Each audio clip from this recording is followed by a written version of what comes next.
Mark Carney has a big problem to solve, so he's assembled a big group to help him solve it. Today, the Prime Minister named the members of a new advisory committee on Canada-U.S. economic relations. It will replace a committee created by his predecessor, Justin Trudeau. Some of the members are the same, but there are a lot of new faces at the table, including representatives from various industry groups, from dairy to steel to fertilizer, and some new conservative voices. The committee will hold its first meeting on Monday. Mr. Carney says it will serve as a, quote, forum for expertise and strategy on all aspects of the Canada-U.S. economic relationship, unquote. And as a review of the Canada-U.S.-Mexico agreement approaches, that relationship is, as it's been since Donald Trump took over again, a major concern. Former Conservative Party leader Erin O'Toole is one of the new members of the committee. We reached him in Iqaluit. Erin O'Toole, when you walk into your first committee meeting on Monday, what will be top of mind for you? Getting a good deal for Canada, and I think that's why everyone named to this committee will be coming in with their perspectives from across Canada, across public and private sectors, to make sure that we provide input that helps the government stand up for our economic interests, our security interests. The U.S. relationship is key, but they've changed their approach, and we have to adapt to that, but we also have to be more self-reliant, diversify at the same time. So I'm looking forward to the first meeting. There's bipartisan representation on this list of committee members. You and former Conservative Party Cabinet Minister Lisa Raitt are both on it. What does that signal to you? It signals a very substantive approach that this Prime Minister is taking to it.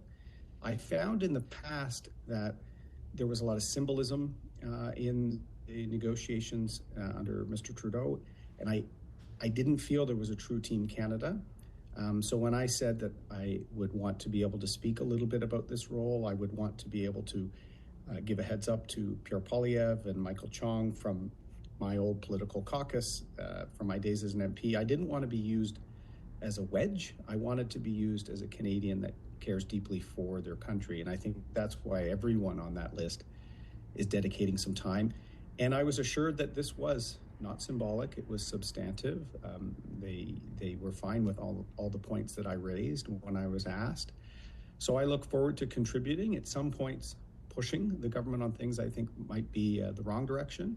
But in others, where I think the Prime Minister is right, I will support that and try and put the country first. There's also new representation from various industries, including some that have been hit hard by U.S. tariffs. What do you hope to hear from them? I thought that was very strategic, actually. There's a good cross-section from financial services, the resource sector. I saw the Toronto International Film Festival. You know, our economy, our cultural sovereignty. There's a few politicians that may be well-known, like myself and Lisa Raitt or Ralph Goodale, but I really like this mix of people, and I'm sure they have the same goal as me, which is serving in what little fashion we can to help the government as they put our interests forward. This announcement comes just ahead of an upcoming review of the Canada-U.S.-Mexico trade agreement. And in a statement, Mark Carney said the goal of that review is to secure a, quote, strong economic partnership with the U.S., unquote. But just 2 days ago, the Prime Minister called Canada's economic ties to the U.S. a weakness. So which is it? It's both. And I think the Prime Minister is probably preparing Canadians for the reality that as the U.S. moves away from the post-World War II rules-based order that they established with our help and the help of other countries, they're moving away with the use of tariffs, the use of sanctions, talk about withdrawing from multilateral security arrangements like NATO. We have to live in the real world, and the real world is we've been unfairly tariffed.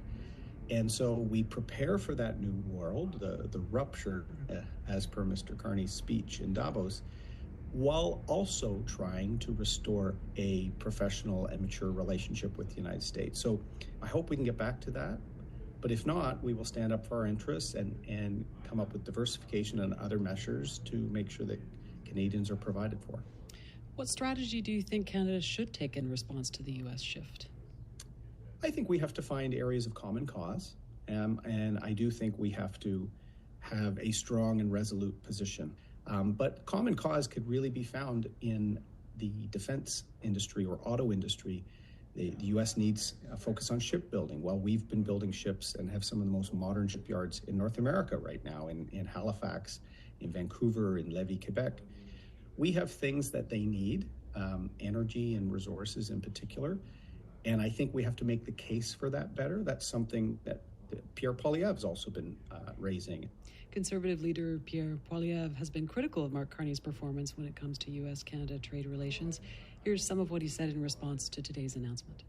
Nobody knows Mark Carney's plan, probably not even him.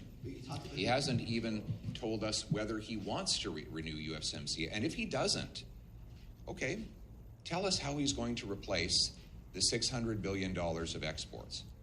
Tell the 2.6 million Canadians who rely on trade with the U.S. where their jobs are going to come from. So what do you make of Mr. Poilievre's claim that the Prime Minister hasn't been clear about his strategy?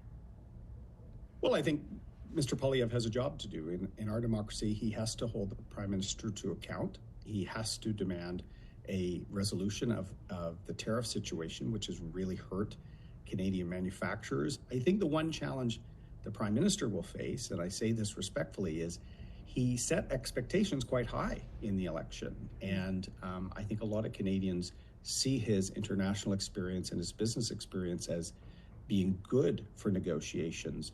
But as I know in politics, sometimes when you set expectations high, you have to hit the home runs or at least the doubles to live up to that. So I do think the Prime Minister has to push forward with some resolution, get some projects done. U.S. Trade Representative Jameson Greer met with Mexican President Claudia Sheinbaum yesterday, and just a few weeks ago, Mr. Greer said Canada was falling behind Mexico in the effort to resolve trade issues. How concerning is that to you as a new member of this committee? Not at all, actually. I saw this a little bit the last time. The Americans do like to isolate the two parties and play Mexico off of Canada. Whatever pace the U.S.-Mexican talks take, great. We're going to put our best position forward. As I said, I think we're the only partner in the world that partners both on trade and on security and defense. I think that's something we have to use more strategically this time. So the Mexicans will do what they do. Canada will put forward our best position. I know that. We have to be strategic and have strategic patience for this process. Thanks so much for your insights on this. Thank you. Erin O'Toole is a former leader of the Conservative Party and a newly appointed member of Mark Carney's Trade Advisory Council. We reached him in Iqaluit.